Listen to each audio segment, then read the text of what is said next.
नमस्कार। सामाजिक विकास र आध्यात्मिक ज्ञान हाम्रो अभियान समाजलाई सकारात्मक बाटोमा डोर्याउन र तपाईको आजको दिनलाई शुभ एवं माधुर्य बनाउन प्रातकालीन उषाको मधुराकसँगै सामुदायिक रेडियो सराङकोट 104.6 मेगाहर्जमा हामी उपस्थित भइसकेका छौं। पोखराको न्युरोड स्थित स्टुडियोबाट प्रत्यक्ष र www.sorangkotkhबर.com मार्फत संसारभर सुन्न सकिने बिहान 5:30 बजेको सराङकोट शुभ बिहानी खबरमा प्राविधिक मित्र सागरसँगै समाचार कक्षबाट म कमल पौडेल अथकको हार्दिक स्वागत छ। आज मिति 2080 साल असौज महिनाको 10 गते बुधबार, नेपाल सम्वत 1143, तदनुसार सन् 2023 सेप्टेम्बर 27 तारिक आज त्रयोदशी तिथि। अब सुनौ शुभ बिहानी खबरका प्रमुख शीर्षकहरू। असौज 21 गतेदेखि चाडबाड लक्षित सहुलियत पसल सञ्चालनमा आउने। साल्ट ट्रेडिङले चिनी प्रति किलो 97 रुपियाँमा बिक्री गर्ने। चिकित्सकमाथि आक्रमण गर्नेलाई कारबाही गर्ने सहमति। फेवातालको 65 मिटर भित्रका सबै संरचना 6 महिनाभित्र हटाउन सर्वोच्चको आदेश। चौथो बुँदामा बालेनको संशोधनले भाँडियो ई र महानगरको वार्ता। 60 किलो सुन प्रकरण संलग्न प्रतिवादीको बयान सकियो। आजदेखि थुनछेक बहस हुने। सर्वोच्चद्वारा ललिता निवास जग्गा प्रकरणमा पूर्व प्रधानमन्त्री माधव कुमार नेपाल र बाबुराम भट्टराई तथा पूर्व मुख्य सचिव लीलामणि पौड्यालमाथि मुद्दा नचलाउनुको कारण माग। धार्मिक तथा सांस्कृतिक महत्व बोकेको परम्परागत इन्द्र जात्रा 8 दिनसम्म मनाइने। जात्रा अवलोकन गर्न चिनिया टोली काठमाडौँमा। सन् 2025लाई चीनमा नेपाल भ्रमण वर्ष घोषणा गरिने। सांस्कृतिक आदान प्रदानसँगै नेपालले एकसिङ्गे गैंडा उपहार दिने। एउटा स्कुलको समझदारी गर्न प्रधानमन्त्री जन्ती लिएर चीन गएको प्रचण्डलाई पूर्व परराष्ट्र मन्त्रीको प्रहार। नेपालबाट भैँसीको मासु चीन निर्यातको स्वीकृति दिने प्रक्रिया अघि बढाउने सहमति। चीनतर्फ पनि बिजुली व्यापारको ढोका खोल्दै उच्च क्षमताको प्रसारण लाइन निर्माणमा समझदारी। चाडपर्व लक्षित विशेष सुरक्षा योजना बनाएर लागू गर्न देशैभरका प्रहरी युनिटमा सर्कुलर। दशैं लक्षित नयाँ नोट वितरणको गृह कार्य। एक जनाले 18,500 सम्म साट्न पाउने। एसियाली खेलकुदमा सहभागी हुन सन्दीप लामिछाने चीन प्रस्थान। र आज पनि देशका केही भागमा हल्कादेखि मध्यम वर्षाको सम्भावना।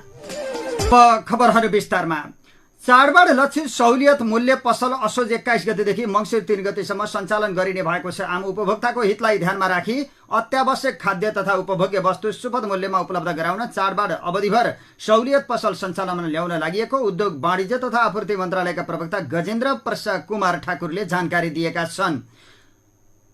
यस्ता पसलबाट बजार मूल्य नियन्त्रण र गुणस्तरीयता कायम गरी सरल, सहज र सर्वसुलभ रूपमा सामग्री उपलब्ध गराउने उद्देश्य लिएको उनले बताएका छन्। चाडबाडका समयमा उपभोक्ता बजारमा निजी क्षेत्रको एकाधिकार हुन नदिन एकै भन्दै सरकारले हरेक वर्ष सहुलियत मूल्य पसल सञ्चालन गर्दै आएको छ। सरकारले उद्योग वाणिज्य तथा आपूर्ति मन्त्रालयको मातहतका खाद्य व्यवस्था तथा व्यापार कम्पनी लिमिटेड र साल्ट ट्रेडिङ कर्पोरेसन तथा कृषि तथा पशुपक्षी विकास मन्त्रालय मातहतको दुग्ध विकास संस्थानको सहकार्यमा सहुलियत मूल्य पसल सञ्चालनमा ल्याउन लागेको हो। सहुलियत मूल्य पसलमा सबै किसिमका चामल, दाल, गहुँ, आटा, पिठो, मैदा, तोरीको तेल, सनफ्लावर तेल, भट्टमासको तेल र चिउरामा बजार मूल्यभन्दा प्रति किलो 7 रुपियाँले सस्तोमा बिक्री वितरण हुनेछ।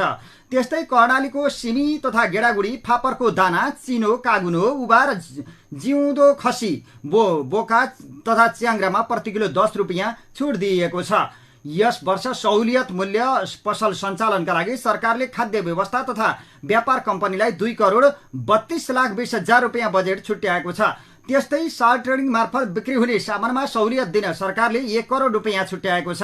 साल्ट ट्रेडिङ कर्पोरेसनले चिनी प्रति किलो 97 रुपियाँमा बेच्नेछ भने बजार मूल्यको तुलनामा नुनमा प्रति किलो 2 र तेल तथा चिउरामा प्रति किलो 7 रुपियाँ छुट दिनेछ। त्यस्तै दुग्ध विकास संस्थानले घिउमा प्रति किलो 20, पनिरमा प्रति 200 ग्राममा 20 रुपियाँ र प्रति 500 ग्राममा 50 रुपियाँ छुट दिनेछ। खाद्य व्यवस्था तथा व्यापार कम्पनी र साल्ट ट्रेडिङको काठमाडौँ उपत्यकामा रहेका 8वटा बिक्री केन्द्र, 3वटा घुम्ती पसल समेत गरी जम्मा 35 ठाउँमा बिक्री स्थल रहनेछन्। त्यसबाहेक मोरङ, झापा, ताप्लेजुङ, शङ्खुवासभा, सोलुखुम्बु, खोटाङ, भोजपुर, ओखलढुङ्गा, सिराहा, जनकपुर, पर्सा, काठमाडौँ, ललितपुर, भक्तपुर, कास्की, तनहुँ, गोर्खा, मनाङ, मुस्ताङ, रूपन्देही, बाँके, दाङ, बर्दिया, रुकुम पूर्व र रुकुम पश्चिममा खाद्य व्यवस्था कम्पनीले सहुलियत पसल सञ्चालन गर्नेछन्। त्यस्तै रोल्पा, सुर्खेत, गुल्मी, दैलेख, डोल्पा, कालीकोट, हुम्ला, जाजरकोट, जुम्ला, मुगु, कैलाली, डडेलधुरा, बाजुरा, बझाङ, अछाम, दार्चुला, महेन्द्रनगर गरी 42 जिल्लाका 48 स्थानमा खाद्य व्यवस्था तथा व्यापार कम्पनीका सहुलियतपूर्ण स्टक रहनेछन्। यस्ता पसलहरू आवश्यकता अनुसार थप जिल्ला र ठाउँहरूमा पनि सञ्चालन गर्न सकिने मन्त्रालयले जनाएको छ। निशुल्क अनलाइन होम डेलिभरी घुम्ती सेवा, सहकारी र डिलरहरूको माध्यमबाट तोकिए बमोजिमको छुट पाउन सकिनेछ। सञ्चालनमा ल्याइएका सहुलियत मूल्य पसलहरू प्रभावकारी भए नभएको विषयमा अनुगमन समिति पनि बनाइएको छ। चाडबाडको अवधिभर बजार अनुगमनको काम थप तीव्र पारिने मन्त्रालयले जनाएको छ। काठमाडौँ उपत्यकाको हकमा उद्योग मन्त्रालयले सहुलियत पसल सञ्चालनको आयोजना अवधिभर अनुगमन टोली बनाई अनुगमन गर्नेछ भने सम्बन्धित संस्थानहरूले पनि आफ्नो अनुगमन टोली बनाई अनुगमन गर्नेछन्। वाणिज्य, आपूर्ति व्यवस्था तथा उपभोक्ता संरक्षण विभागले पनि नियमित अनुगमनका साथै थप अनुगमन टोली बनाई सघन रूपमा अनुगमन गर्नेछ। जिल्लाहरूको हकमा प्रमुख जिल्ला अधिकारी वा सहायक प्रमुख जिल्ला अधिकारीको संयोजकत्वमा अनुगमन टोली गठन गरी सघन रूपमा अनुगमन गरिने र बदनियत गर्नेहरूलाई ठाउँका ठाउँ कारबाही गर्ने जनाइएको छ। फेवातालको 65 मिटर भित्रका सबै संरचना 6 महिनाभित्र हटाउन पोखरा महानगरपालिका सहितको विपक्षीको नाममा परमादेश दिएको छ। सर्वोच्चले पूर्णपाठ सार्वजनिक गर्दा यो आदेश दिएको हो। पोखरा महानगरपालिकाले गरेको फेवातालको मापदण्ड संशोधनको विरुद्ध परेको रिट निवेदनको पूर्णपाठमा सर्वोच्चले फेवातालको वरिपरि बर्खायामको उच्चतम पानीको किनाराबाट 65 मिटरसम्मको यो क्षेत्रमा रहेका सबै संरचना 6 महिनाभित्र अनिवार्य हटाउनु पर्ने उल्लेख गरेको छ। सर्वोच्चले फेवातालको मापदण्डसँग सम्बन्धमा परेका 5वटा रिटको फैसला गर्दै 2075 वैशाख 16 गते फेवातालको मापदण्ड 65 मिटर र बनेका संरचना 6 महिनाभित्र हटाउन असार 4 गते परमादेश दिएको थियो। परमादेशको पूर्ण पाठमा 65 मिटरसम्मको क्षेत्रमा रहेका घर, भवन, व्यापार, व्यवसाय, होटल, रेस्टुरेन्ट, रिसोर्ट आदि तथा अन्य सबै खाले व्यक्तिगत, सरकारी वा सार्वजनिक भौतिक संरचना यो आदेश प्राप्त भएको मितिले 6 महिनाभित्र अनिवार्य रूपमा हटाई खाली गर्न आदेश दिएको हो। विक्रमसम्म 2018 सालदेखि विक्रमसम्म 2031 सालसम्म कायम रहेको ताल र तालको डिलभन्दा बाहिरको जग्गाको हकमा मात्र कानून बमोजिम मुआवजा दिनुपर्ने उल्लेख गरेको छ। प्राकृतिक सम्पदा, घाट, जलक्षेत्र, वन, जंगलको संरक्षणका लागि मापदण्ड तोक्ने अधिकार स्थानीय तहलाई नभएको सर्वोच्च अदालतको पूर्ण पाठमा व्याख्या गरिएको छ। सरकार र आन्दोलनरत चिकित्सक बीच सहमति भएको छ। मणिपाल शिक्षण अस्पताल पोखरा लगायतका स्थानमा चिकित्सक माथि भएका आक्रमण गर्नेलाई कानून अनुसार कारबाही गर्ने सहमति भएको हो। हिजो गृह मन्त्रालयमा उप प्रधानमन्त्री तथा गृहमन्त्री नारायण काजी श्रेष्ठ, स्वास्थ्य मन्त्री मोहन बस्नेत, चिकित्सक संघ लगायतका प्रमुख तथा प्रतिनिधिहरू बीच भएको बैठकले चिकित्सक तथा स्वास्थ्य कर्मीहरूमाथि आक्रमण गर्नेमाथि स्वास्थ्य कर्मी तथा स्वास्थ्य संस्थाको सुरक्षा सम्बन्धी ऐन 2066 अनुसार कारबाही गर्ने सहमति भएको स्वास्थ्य मन्त्रालय स्रोतले जनाएको छ। छलफलमा चिकित्सक र स्वास्थ्य संस्थामाथि जहाँ आक्रमण भएको हो त्यहाँ कानून अनुसार कारबाही गर्ने सहमति भएको छ। गत हप्ता हेटौडा, लमजुङ, बोटबल, धनगढी र पछिल्लो सोमबार बिहान पोखरा मणिपाल अस्पतालका चिकित्सक उप कुटपिट भएको बताइएको छ। लमजुङ नगरपालिकाकै 57 वर्षीय सुकमाया दुराको उपचारकै क्रममा सोमबार दिउँसो 1 बजेतिर मृत्यु भएपछि सोमबारे अस्पतालले समयमा नखुलाएको भन्दै आक्रोशित आफन्तले डाक्टर अनिल शाहमाथि हातपात गरी अस्पताल परिसरमा तोडफोड गरेको विषयलाई लिएर देशभरका चिकित्सक आन्दोलित भएका थिए, साथै आकस्मिक बाहेक सेवा ठप्प पारेका थिए। फुटपाथ व्यवसायको व्यवस्थापनको माग गर्दै प्रदर्शन गर्दै आएका अभियन्ता यीका प्रतिनिधि र काठमाडौँ महानगरका टोली बीच हिजो झण्डै 5.5 घण्टा चलेको वार्ता सहमति नजिक पुगेर पनि भाँडिएको छ। अभियन्ता यीले 8 दिनदेखि राष्ट्रिय सभागृहको गेट अगाडि निरन्तर उभिएर प्रदर्शन गरेपछि महानगरले मंगलबार वार्ता गरेको थियो। अभियन्ता यी को तर्फबाट गोविन्द नारायण नेतृत्वको टोली र काठमाडौँ महानगरबाट प्रवक्ता नवीन मानन्धर नेतृत्वको टोली वार्तामा बसेको थियो। सभागृहमा 5.5 घण्टा चलेको वार्तामा 4 बुँदे सहमतिको खाका समेत बनिसकेको थियो, तर अन्तिममा मेयर बालेन्द्र शाहले सहमतिको चौथो बुँदामा संशोधन गरेपछि सहमति हुन सकेन। दुवै पक्षका वार्ता टोली सदस्यहरूका अनुसार सहमतिको 3वटा बुँदामा दुवै पक्षको पूर्णतः सहमति थियो। पहिलो बुँदामा 8 दिनदेखि राष्ट्रिय सभागृहको मूल गेटमा उभिएर प्रदर्शन गरिरहेका अभियन्ता यी र सहभागीका अन्यको स्वास्थ्य लाभको कामना गर्दै प्रदर्शन स्थगत गर्ने भनिएको थियो। दोस्रोमा फुटपाथ, सार्वजनिक स्थलमा व्यापार गर्ने क्रममा जफत भएका सामग्रीहरू महानगरको स्टोरमा भएसम्म यकिन गरेर सम्बन्धित धनीलाई फिर्ता गर्ने भनिएको थियो। तेस्रो बुँदामा अनौपचारिक क्षेत्र मार्फत हुने व्यापारलाई व्यवस्थित गर्न व्यापार गर्ने स्थल, समय, व्यापार गर्न आवश्यक मानिने व्यक्ति यकिन गर्न र स्थान उपलब्ध गराउन सुझाव दिने गरी एउटा अध्ययन समिति बनाउने भनिएको थियो। समितिमा महानगरले तोकेका 3 जना, यीका तर्फबाट 2 प्रतिनिधि, भौतिक तथा यातायात मन्त्रालयका 1 प्रतिनिधि, शहरी विकास मन्त्रालय र ट्राफिक प्रहरीबाट 1-1 जना प्रतिनिधि रहने भनिएको थियो। चौथो बुँदामा फुटपाथ, सार्वजनिक स्थलमा व्यापार गरेका व्यवसायीहरूका लागि उपयुक्त स्थलको तत्काल पहिचान गर्न महानगरले पहल गर्ने भनिएको थियो। कोटेश्वर चोकदेखि जडीबुटी जाने बाटो, तिलगंगा अगाडि चाबहिल, मालपोत अगाडि बालाजु क्षेत्र, भिरकुटी मण्डप र सम्भावित अन्य क्षेत्रमा तत्कालका लागि व्यापार गर्न दिने गरी अध्ययन गर्ने भनिएको थियो। दशैं, तिहार र छठसम्मका लागि वैकल्पिक व्यापार गर्ने स्थल उपलब्ध गराउने सम्बन्धमा 1 हप्ताभित्र स्थलगत अध्ययन, अवलोकन र पहिचान गरी व्यवसायीहरूलाई निश्चित समय र निश्चित स्थानमा व्यवसाय गर्न दिइने भनिएको थियो। वार्ता टोली स्तरमा जुटेको सहमति अनुमोदन भए यीलाई मंगलबार बेलुकी प्रदर्शन अन्त्य गराउने तयारी थियो। तर जब सहमतिको खाका मेयर बालेनसम्म पुग्यो, उनले सहमतिको मस्यौदाको चौथो बुँदामा संशोधन गरे। उनले कोटेश्वर, तिलगंगा अगाडि चाबहिल लगायतका ठाउँ तोकेर तत्कालका लागि व्यापार गर्न दिने भन्ने हटाए र साबिकमा फुटपाथ, सार्वजनिक स्थलमा व्यापार गरेका व्यवसायीहरूका लागि आजको मितिले 1 हप्ताभित्र उपयुक्त स्थल पहिचान गर्न महानगरपालिकाले पहल गर्नेछ मात्र राख्न लगाए। त्यसमा यी पक्षधर सहमत भएनन्। महानगरबाट वार्ता टोलीले सहमतिका लागि इमानदार प्रयास गरेको हो। टोलीले भनेको विषयमा हामी सहमत पनि थियौं। आफ्नो प्रदर्शन जारी राखेका अभियन्ताले भने तर मेयर लचिलो हुनु भएन, त्यही कारण वार्ता निष्कर्षविहीन भयो। महानगरको तर्फबाट वार्तामा सहभागीहरूले भने सहमतिको बुँदा पहिल्यै सार्वजनिक भएपछि वडाध्यक्षहरूबाट स्थान तोक्ने विषयमा नराख्न दबाब बढेको दाबी गरेका छन्। स्थान उल्लेख गर्दा भोलिदेखि नै व्यवसाय सुरु हुने र अन्यत्र पनि थेग्न नसक्ने स्थिति हुने भएकाले संशोधन गरिएको उनीहरूको तर्क छ।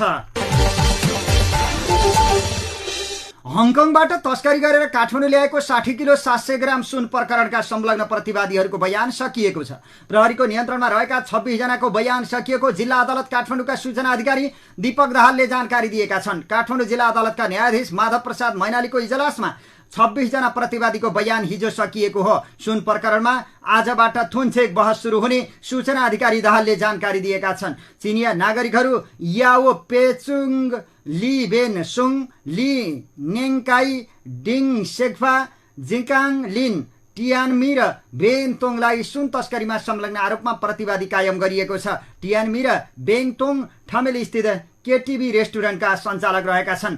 तिब्बत मूलका भारतीय नागरिक 53 वर्षीय थेप्तेन छिरिङसँग बेल्जियन नागरिक दावा छिरिङ, हर्कराज राई, भन्सार एजेन्ट रुक्मिना सुब्बा, कृष्ण श्रेष्ठ र ट्रान्स ग्लोबल सर्भिसका सञ्चालक पुष्कर राज भट्ट सहित 26 जना प्रहरीको हिरासतमा छन्। जिल्ला सरकारी वकिल कार्यालय काठमाडौँले 3 जना फरार सहित 29 जनालाई प्रतिवादी कायम गरेर अदालतमा मुद्दा दायर गरेको छ। बिहानी खबरमा अब बाँकी खबरहरू। सर्वोच्च अदालतले बालुवाटारको ललिता निवास जग्गा प्रकरणमा पूर्व प्रधानमन्त्री माधव कुमार नेपाल र बाबुराम भट्टराई तथा पूर्व मुख्य सचिव लीलामणि पौड्यालमाथि मुद्दा नचलाउनुको कारण माग गरेको छ। न्यायाधीश विनोद शर्माको इजलासले वरिष्ठ अधिवक्ता बालकृष्ण न्यौपाने र अधिवक्ता रविन शर्माको रिट निवेदनमाथिको सुनवाई गर्दै सरकारका नाममा कारण देखाउ आदेश जारी गरेको हो। आदेशमा पूर्व प्रधानमन्त्री नेपाल र भट्टराई तथा पूर्व मुख्य सचिव लीलामणि पौड्याललाई मुद्दा चलाउन नपर्ने कुनै आधार कारण भए सबुत प्रमाण सहित 15 दिनभित्र जवाब पेश गर्न भनेको छ। वरिष्ठ अधिवक्ता बालकृष्ण न्यौपानेले ललिता निवासमा पूर्व प्रधानमन्त्री द्वयलाई उन्मुक्ति दिएको उल्लेख गर्दै सर्वोच्च अदालतमा रिट निवेदन दायर गरेका थिए। त्यो रिट निवेदन माथिको प्रारम्भिक सुनवाईपछि अदालतले सरकारका नाममा लिखित जवाब माग गर्न आदेश गरेको हो। अदालतले यसअघि दर्ता भएको 2 वटा रिट निवेदनलाई साथै राखी पेश गर्न आदेश गरेको छ। रिट निवेदनमा पूर्व प्रधानमन्त्री द्वय विरुद्ध पूरक अभियोग दर्ता गर्न आदेश दिनुपर्ने माग गरिएको थियो। नेपाल प्रहरीको केन्द्रीय अनुसन्धान ब्युरो सीआईबीले गएको महिना ललिता निवास जग्गा प्रकरणमा तत्कालीन भूमि सुधार मन्त्री, सचिव, मालपोत र नापीका कर्मचारी, जग्गा खरिदकर्ता लगायत विरुद्ध कृत्य अभियोगमा मुद्दा दायर गरेको थियो। यो मुद्दामा पूर्व प्रधानमन्त्रीहरूलाई उन्मुक्ति दिएको भन्दै आलोचना भएपछि सीआईबीले पूर्व प्रधानमन्त्री द्वय नेपाल र भट्टराईलाई सरकारी साक्षीको रूपमा प्रस्तुत गरेको थियो। काठमाडौँ उपत्यकामा 8 दिनसम्म मनाइने धार्मिक तथा सांस्कृतिक महत्त्व बोकेको परम्परागत इन्द्र जात्रा सुरु भएको छ। हरेक वर्षको भाद्र शुक्ल द्वादशीका दिन काठमाडौँको हनुमान ढोकामा 36 हात लामो लिङ्गो ठड्याएर इन्द्र जात्रा पर्वको सुरुवात गर्ने गरिन्छ। काठमाडौँमा ठुलो लिङ्गोसँगै आसपासका जिल्लामा समेत मनाइने यो पर्वका दिन भक्तपुरको दोबाटोमा छोटो लिङ्गो ठड्याउने चलन छ। इन्द्र जात्रा पर्वको मुख्य विधि भनेको नै बसन्तपुर दरबार क्षेत्रको काला भैरव अगाडि यसिङ अर्थात् लिङ्गो ठड्याउनु हो। यो लिङ्गो तान्त्रिक विधिबाट ठड्याउने गरिन्छ। वर्षा र सहकालका देवता इन्द्रको पूजा एवं सम्झनामा मनाइने यो पर्वमा थानकोटमा रहेको इन्द्र दहमा गएर रातभर जागराम बसेर इन्द्रको पूजा समेत गर्ने गरिएको छ। विभिन्न नाचगान रथयात्रा गरी यो जात्रा 8 दिनसम्म मनाइन्छ। इन्द्र जात्राको तेस्रो दिन आउँदो बिहिबार कुमारी रथयात्रा हुन्छ। यो दिन काठमाडौँ उपत्यकामा सार्वजनिक बिदा दिइएको छ। बिहिबार राष्ट्रपतिबाट हनुमान ढोकाको गद्दी बैठकमा जीवित देवीका रूपमा रहेकी श्री गणेश, श्री भैरव र श्री कुमारीको रथयात्रा अवलोकन गर्ने परम्परा रहेको छ। कुमारीको रथलाई काठमाडौँको तल्लो क्षेत्र लगन मरु लगायतको ठाउँमा तानेर कन्याय मनाइनेछ। कुमारीको रथसँगै लाखे, पुलुकिसी लगायतका देवदेवीको नाच पनि प्रदर्शन गरिन्छ। यस्तै काठमाडौँको इन्द्रजात्रा अवलोकन गर्न चीनको नान्जिङ नगरका उपप्रमुख जी ताइजुन नेतृत्वको प्रतिनिधि मण्डल काठमाडौँ आइपुगेको छ। टोलीमा उपप्रमुख ताइजुन सहित नान्जिङ स्कुल अफ एडमिनिस्ट्रेसनका कार्यकारी उपाध्यक्ष मेन्ग फान्ग्यू, अन्तर्राष्ट्रिय मामलाका उप महानिर्देशक झ्याङबिन, पर्यावरण र वातावरण ब्युरोका उपमहानिर्देशक याङ लिन्फू, सचिवालयका उपप्रमुख वाङ रुई काठमाडौँ आएका छन्। उनीहरूलाई त्रिभुवन अन्तर्राष्ट्रिय विमानस्थलको विशिष्ट कक्षमा महानगरपालिकाका निर्देशक महेश काफ्ले र अन्तर्राष्ट्रिय सम्बन्ध सचिवालयका प्रमुख यम बसेलले स्वागत गरेका थिए।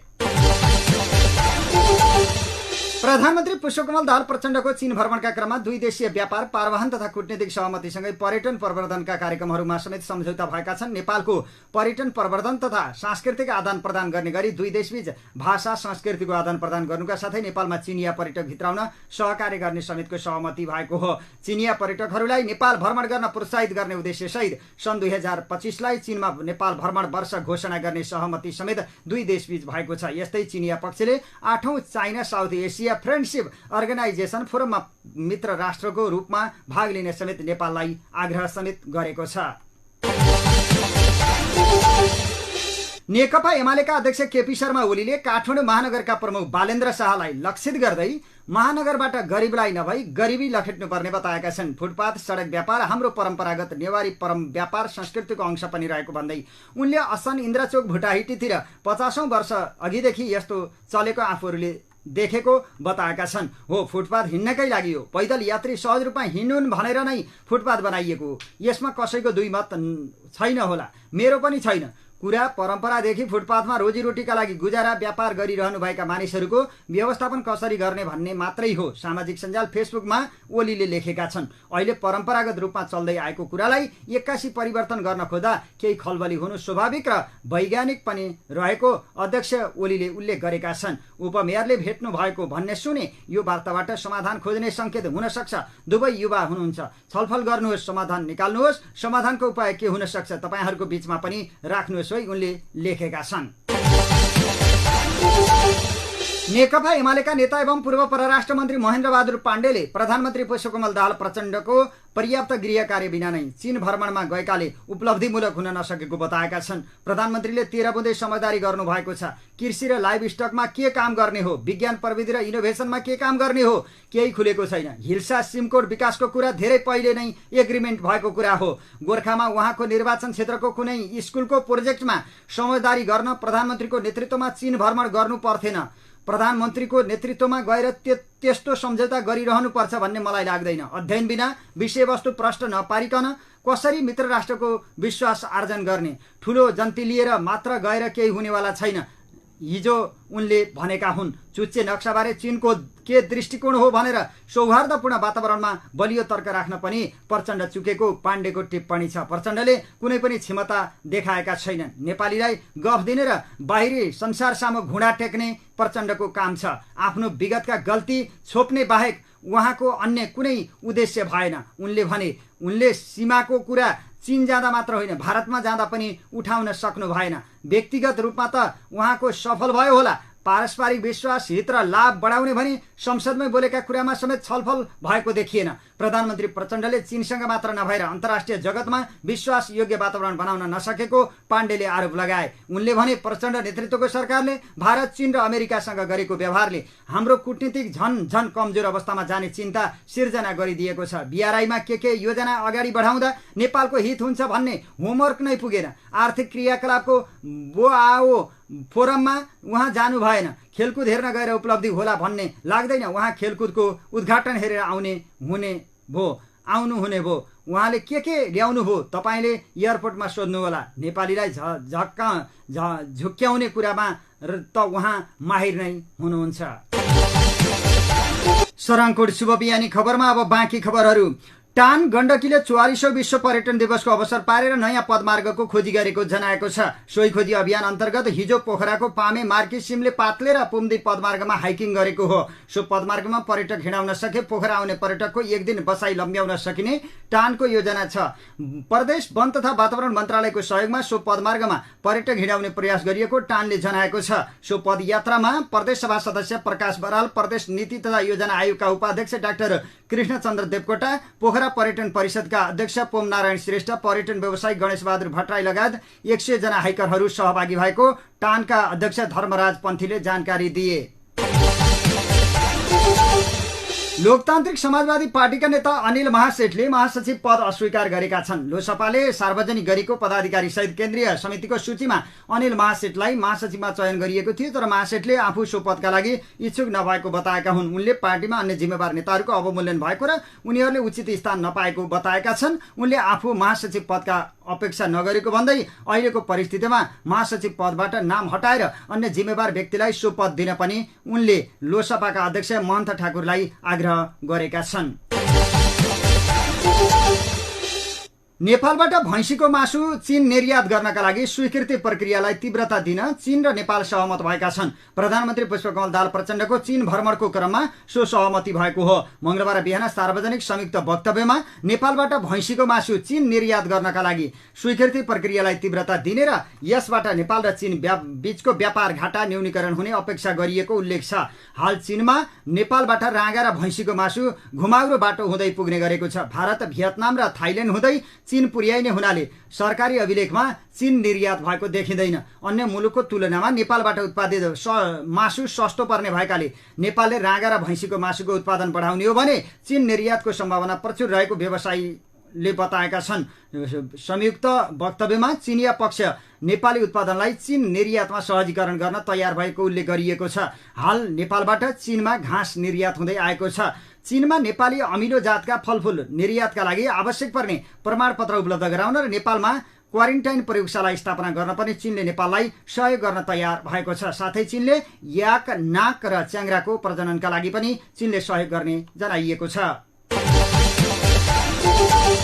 नेपाल र चीनबीच बिजुली आदान प्रदानका लागि उच्च क्षमताको प्रसारण प्रणाली निर्माण हुने भएको छ। नेपालतर्फ यसअघि नै सम्पूर्ण अध्ययन भइसकेको र निर्माणमा जान ठिक्क भइसकेको रसुवागढी केरुङ प्रसारण लाइन चीनतर्फ पनि जोड्ने गरी आवश्यक सहमति भएको हो। प्रधानमन्त्री पुष्पकमल दाहाल प्रचण्डको चीन भ्रमणका क्रममा नेपाल र चीनबीच 220 केभी क्षमताको प्रसारण लाइन निर्माणका लागि आवश्यक समझदारी भएको बताइएको छ। पछिल्लो समझदारी अनुसार नेपालको चिलिमे हब र चीनको जिलुङ बीच प्रसारण प्रणाली जोडिनेछ। नेपालतर्फ कुल 16 किलोमिटर लामो प्रसारण लाइन निर्माण हुने जनाइएको छ।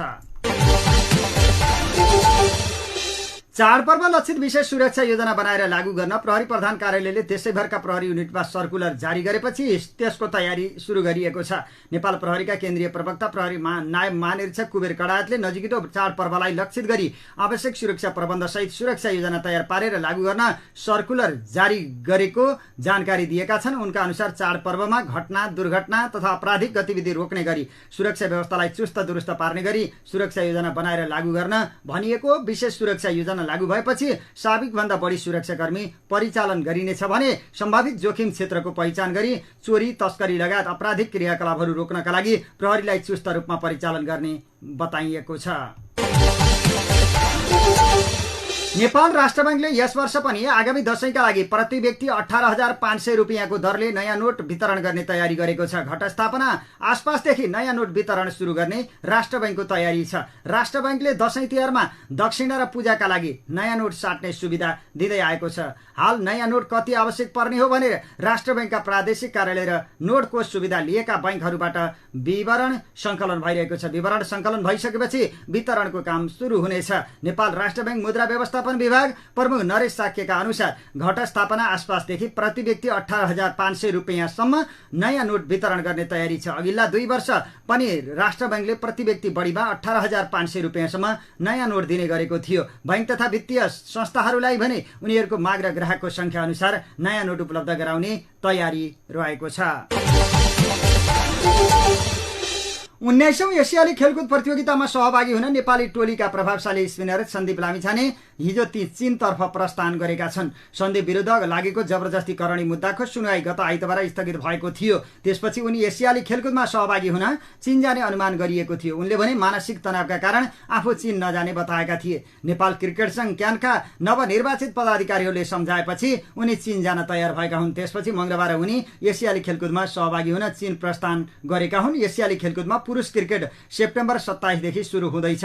T20 ढाँचामा खेलाइने उक्त प्रतियोगितामा नेपालले आफ्नो पहिलो खेल मंगोलियासँग खेल्नेछ। काठमाडौँ जिल्ला अदालतमा आफू विरुद्ध मुद्दा चलिरहे पनि सन्दीपले यसअघि जिम्बाब्वेमा 1 दिवसीय विश्वकपको छनौट तथा पाकिस्तान र श्रीलङ्कामा एसिया कप क्रिकेट खेलेका थिए। सन्दीपसँगै अर्का स्पिनर सागर ढकाल पनि मंगलबार नै एसियाली खेलकुदमा सहभागी हुन चीन प्रस्थान गरेका हुन्। उनी अभ्यासका क्रममा घाइते भएका ललित राजवंशीको स्थानमा एसियाली खेलकुदको लागि टोलीमा परेका हुन्। तपाईं सुन्दै हुनुहुन्छ सराङकोट शुभ बिहानी खबरमा। अब बाँकी खबरहरू। चीन, दक्षिण कोरिया र जापानका शीर्ष नेताबीच यथाशक्य चाँडो शिखर वार्ता हुने भएको छ। सरकारी अधिकारीका अनुसार सन् 2019 पछि पहिलो पटक त्रिपक्षीय वार्ता हुन लागेको हो।